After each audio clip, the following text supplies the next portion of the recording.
না আমি সমাধান যে একটাতে হবে এত বড় একটা জটিল সমস্যা এটা তো আমি ভাবি না। আপনারা কেন ভাবলেন সেটা আপনারা বুঝবেন।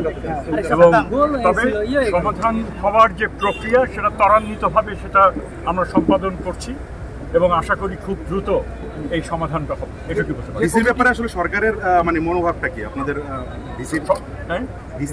আমি কোনো ব্যক্তি নিয়ে কথা বলবো না, পুরো প্রক্রিয়া নিয়ে আমরা আলাপ করছি এবং এখানে বিভিন্ন যারা অংশীদার যারা ছিলেন তাদের সঙ্গে কথাবার্তা কমিটি হচ্ছে বলে আমি যতটুকু জানি এবং পুরোটা বিবেচনার মধ্যে নিয়ে একটা রেকমেন্ডেশন তারা করবেন, একটা বা দুটো রেকমেন্ডেশন করবেন, সেগুলো সরকার বিবেচনায় নেবে। স্যার আরেকটা বিষয় যে আমরা ইদানিং দেখতেছি যে শিক্ষা প্রতিষ্ঠানগুলোতে একটা অস্থির ভাব বিরাজ করতেছে, মানে আপনি শিক্ষা উপদেষ্টা হিসাবে এটা আসলে কিভাবে দেখেন? এটাকে আমরা যথেষ্ট রকমভাবে এটা উদ্বিগ্ন এবং এটাকে যেন না ঘটে তার জন্য কার্যকর ব্যবস্থা গ্রহণ করার আমরা পরিকল্পনা রয়েছে। আমাদের ভাবতে হবে আমরা একটা বড় ধরনের একটা বিষয়ের মধ্যে দিয়ে কী বলবো এমন একটা অস্থিরতার মধ্যে পুরো সমাজ চলেছে এবং হঠাৎ করে রাতারাতি সব যে ঠিক হয়ে যাবে সেটা ভাবাটাও বোধহয় ঠিক না। এবং আগে কেউ তাদের যে দাবি দাওয়া উত্থাপন করার মতো সুযোগ সুবিধা ছিল না এবং যখনই কেউ কোনো দাবি দাওয়া উত্থাপন করতো রাষ্ট্র ঝাঁপিয়ে পড়তো তার উপর। এখন সেই পরিমাণে রাষ্ট্র তারা মনে করে যে এখন একটা ব্যবস্থা হয়েছে যেখানে আমরা আমাদের কথাটা বলতে চাই।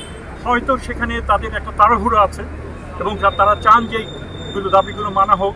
আমরা সেটা সংবেদনশীলতার সঙ্গে দেখছি এবং আমরা সেই ক্ষেত্রে চেষ্টা করব তারা যেভাবে চাচ্ছেন এবং নিয়মের মধ্যে, আইনের মধ্যে এবং যুক্তিসঙ্গতভাবে একটা সমাধান করার জন্য আমরা চেষ্টা করছি। এটাই ছাত্রদেরকে বলে এসেছি।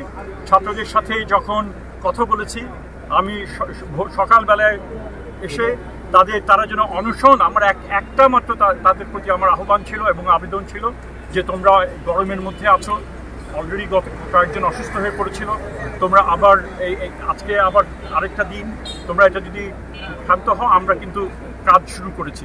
তো তারা হয়তো ভেবেছেন যে না, অতীতের অভিজ্ঞতায় তারা হয়তো মনে করেছেন যে এটা আমরা হয়তো কথা রাখতে পারবো না।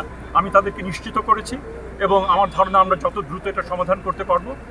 আমি যদি বলি কয়েকদিন আর যদি কয়েক সপ্তাহ বলতাম তারপরেও আপনি জিজ্ঞেস করতেন টাইম বাধা দেওয়া হয়েছে কিনা। আমি এটা বাড়তি কোনো কথা বলবো না। আমরা না আমি আপনি কয়েকদিন যখন বলেছি কয়েকদিনই এটা হবে।